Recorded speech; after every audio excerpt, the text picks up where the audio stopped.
ফেতরা টাকা দিয়ে দিলে হবে না, ফেতরা বাতিল। সারা দুনিয়ার মানুষ যদি টাকা দিয়ে ফেতরা দেয়, সারা দুনিয়ার মানুষই পাপী। এমন কোন মায়ের বেটা মাটির উপরে জন্ম নেয়নি যেই কথাকে যেটা বললাম এটাকে উল্টিয়ে ধরতে পারে। এরকম কোন পথঘাট পৃথিবীতে নেই। আমি আপনার ঘরের ছেলে কথাই ঠিক, আমি আপনার ভাই কথাই ঠিক, তবে আপনি মনে করেন না যদি টাকা দিয়ে ফেতরা দেওয়া জায়েজ দেখাতে পারেন, আপনার কিয়ামত পর্যন্ত হায়াত যদি পান, দিয়ে গেলাম সময়, একটা হাদিস বের করে আমাকে ডাকিয়েন, ডেকে তারপরে যত শাস্তি দেওয়ার আমাকে দিয়েন, আমি মাথা পেতে নিয়ে যাব।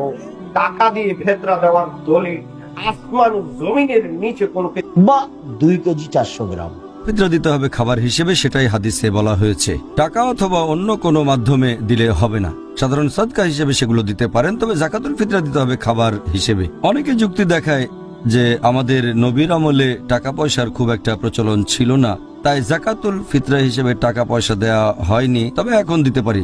এরা একটা জিনিস বুঝতে পারে না যে আমাদের নবীর আমলে আর সাহাবীগণের আমলে মুদ্রা ছিল দিরহাম, তারপর দিনার ছিল, টাকা ছিল। তখন হয়তো কাগজের নোট ছিল না, কিন্তু টাকা তো ছিল। মানুষ তখনও মুদ্রা বিনিময় করত দিরহাম আর দিনার দিয়ে। তাই এই যুক্তিটা পুরোপুরি ভুল। আপনাকে ফিতরা আদায় করতে হবে। ভাই সমাজে কোনটা আছে? টাকা দিয়ে আছে, মানে এখানে বুঝতে হবে চলন্ত ধর্ম টাকা দিয়ে ফিতরা আদায় করা, আর চূড়ান্ত ধর্ম খাদ্য দ্রব্য দিয়ে কি করা, ফিতরা আদায় করা। কিছু কিছু মানুষ যুক্তি দিয়ে বলে যে হুজুর, একটা গরিব মানুষ তাকে আমরা যে টাকা দিই এটা বেশি লাভ হয় কেন? তাকে যদি ধান গম জব আমরা দিয়ে দিই, সে এটাকে বিক্রি করবে, টাকা পাবে, তারপর যা ইচ্ছা তাই কেনে। তো আবার কি দরকার এই জিনিসগুলোকে বিক্রি করা? এর চেয়ে টাকা দিয়ে দিব, তার যা ইচ্ছা তাই কিনে নিবে। বা এই যুক্তি পেশ করে কি করে না? করে। ভাই একটা উসুল মনে রাখবেন, ইসলামে ইবাদতে তাওকিফি চলে না। তাওকিফি মানে কোন অদল বদল পরিবর্তন চলে না। এখন যদি এই যুক্তি দিয়ে আমরাও বলি যে ভাই বাংলাদেশে মানুষ যখন কুরবানি করে, অসংখ্য মানুষের কুরবানির মাংস ভাই নষ্ট হয় কি হয় না?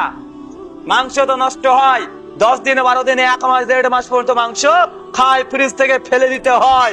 এখন যদি কোনো আল্লাহর ওলি এসে আপনাকে বলে যে ভাই কুরবানি ফালতু দিয়ে লাভ নেই, মাংস নষ্ট হয়, এক কাজ করেন, কুরবানির 10,000 20,000 টাকা গরিব মানুষের মধ্যে বন্টন করে দেন, কি বলছেন? কুরবানি আদায় হবে? কেন হবে না?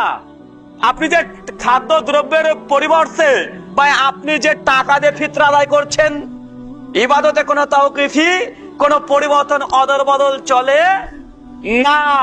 যে ইবাদত যে দিয়ে ফরজ করা হয়েছে সেই ইবাদত সেটা দিয়ে আদায় করতে হবে। জাকাতুল ফিতর এটা ফরজ করা হয়েছে, খাদ্য দ্রব্য দিয়ে টাকা দিয়ে করা যাবে না।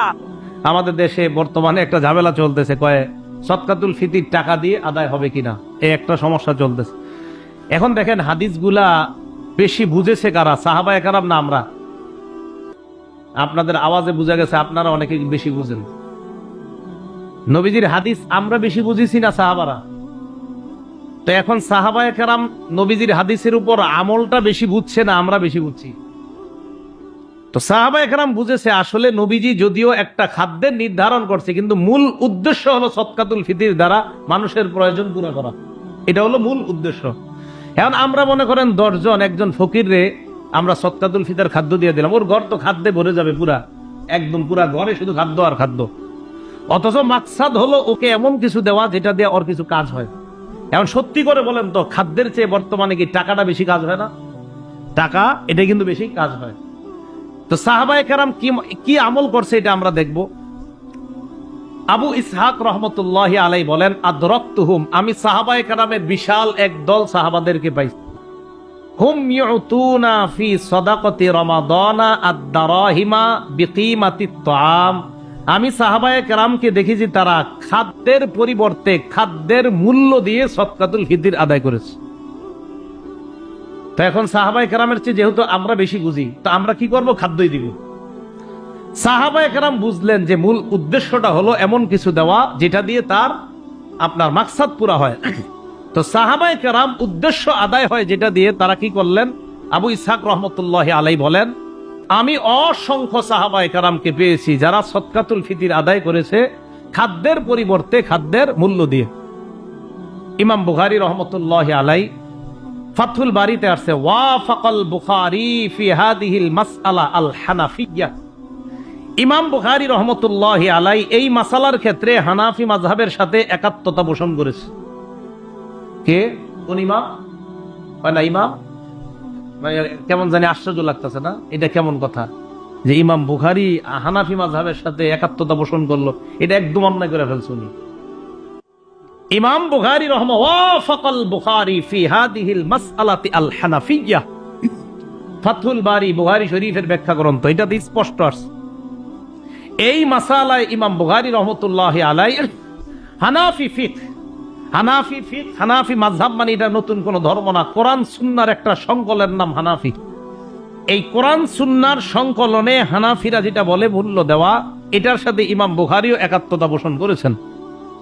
তো আমরা যদি আসার দেখি, আসার মানে হলো সাহাবায়ে কেরামের আমল, তাবিঈনদের আমল যদি দেখি, তো আমলের মধ্যে দেখা যায় তারা মূল উদ্দেশ্যের দিকে তাকিয়ে খাদ্যের প্রয়োজন হলে খাদ্য দিতেন, মূল্যের প্রয়োজন হলে খাদ্যের মূল্য দিয়ে দিতেন। কথাটা কি মনে থাকবে? এই বিষয়গুলো নিয়ে বাড়াবাড়ি করব না। আমি দেখি কি আমাদের দেশে মানে একটা মীমাংসিত বিষয়ে একটা অন্য কিছু বললেই তো একটা ফিতনা হয়, তখন এই ফিতনাগুলা হয়। এই কথাগুলো মনে রাখবো আমরা। আর একটা মাসালা আমরা মনে রাখবো, যাকাতের অর্থ দিয়ে মসজিদ মাদ্রাসা নির্মাণ, মসজিদ মাদ্রাসা যদি কেউ কয় আমার মসজিদ নির্মাণ করব যাকাতের টাকা দেন, মাদ্রাসা নির্মাণ করব যাকাতের টাকা দেন, জায়েজ নেই। কি নাই? জায়েজ নাই। যাকাতের খাত আল্লাহ কোরআনে বলে দিয়েছে, এই খাত ছাড়া অন্য কোথাও যাকাত দেওয়া জায়েজ নাই। হ্যাঁ, এতিমখানা মাদ্রাসা মানে এতিমখানায় দিচ্ছেন, মাদ্রাসা নির্মাণে দেন নাই, ওই এতিমদের বাবদ এটা ব্যয় হবে সেখানে দিচ্ছেন। কথা বুঝে আসছে? তাহলে যাকাত মানে আশ্চর্য লাগে, কোরআনে বলে দেওয়ার পরেও মানে আমার একজন আমি যারে খুব মানি, উনি বলছে যে আমার প্রতিষ্ঠান করার জন্য যাকাত দাও, বাস আমার হুজুর বলছে তো উনি ঠিক বলছে, এখানে কোরআন বাদ দিয়ে দাও। এটা ছাড়েন, এই অন্ধভক্তি ছাড়েন, জীবন শেষ হয়ে যাবে, আখিরাতও নষ্ট হবে। মনে রাখবেন, যদি কোনো প্রতিষ্ঠানের জন্য কেউ যাকাত চেয়ে থাকে আর আপনি যাকাত আদায় করে থাকেন, আল্লাহর কসম আপনার যাকাত আদায় হয়নি। আপনারা যদি কেউ পাঠিয়ে থাকেন, কেউ যদি কোনো প্রতিষ্ঠান করার জন্য যাকাত চেয়ে থাকে আর আপনি ওই প্রতিষ্ঠানের জন্য যাকাতের অর্থ পাঠিয়ে থাকেন, আপনার যাকাত আদায় হয়নি, আপনি আবার যাকাত দিয়ে দিন, আপনার যাকাত আদায় হয়নি। মিথ্যা কথা বলে আপনার থেকে এটা নেওয়া হয়েছে। হ্যাঁ, এতিম খানা, এতিম যারা যেখানে এতিম আছে, ছাত্র আছে, সেখানে আপনারা এটা তো কোনো মাদ্রাসা কিন্তু আপনাদেরকে বলে না যে মাদ্রাসার বিল্ডিং করার জন্য টাকা দেন, বলে যে এতিমদের জন্য টাকা দেন, এটা বলে। কথা বুঝে আসছে? মাদ্রাসার জন্য টাকা না এতিমদের জন্য?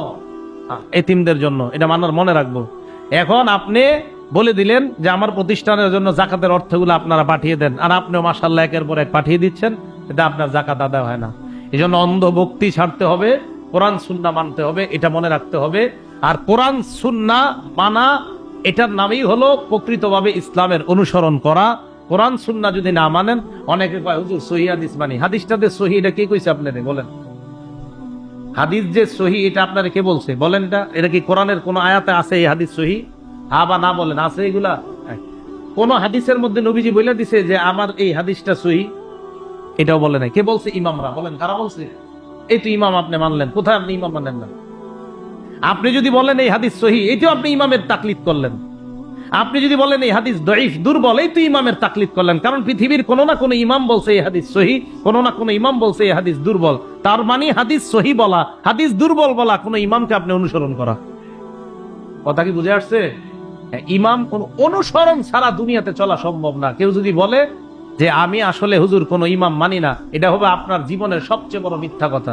আপনি জন্মের পর থেকেই তো মাশাআল্লাহ আপনার আম্মার পেটে আপনি কোরআন হাদিস সব শিখাইসা পড়ছেন, এবং আপনার আম্মার পেটে থেকে জানছেন এটা সহিহ, এটা দুর্বল। মনে রাখবেন, পৃথিবীর যদি কেউ দাবি করে যে আমি ইমাম মানি না, এটা এটা 100% মিথ্যা কথা। পৃথিবীর সবাই ইমাম মানে, কেউ না কেউ মানতেই হবে আপনাকে, না মানলে উপায় নাই। এই যে আমি সদকাতুল ফিতরের মাসালা বললাম, হ্যাঁ আমি না বললে আপনি এটা কোত্থেকে শুনতেন? হ্যাঁ আমি কিভাবে বললাম? এক কিতাবে পড়ছি, কিতাবে কই পাইলাম? হুজুর পড়াইছে, উনি কই পাইছে? আরেকজন পড়াইছে। একজন না একজনের মাধ্যম ছাড়া এটা সম্ভব না। মানি বলে দেয়, সহিহ হাদিসে থাকলে মানবো, নাইলে মানবো না। আরে ভাই, হাদিস সহিহ এটা তোমারে বললো কে? ইমাম বলছে, তাই তো আপনি ইমাম মানলেন, আপনি না বলে ইমাম মানেন না। আল্লাহ আমাদের সকলকে কথাগুলো বুঝে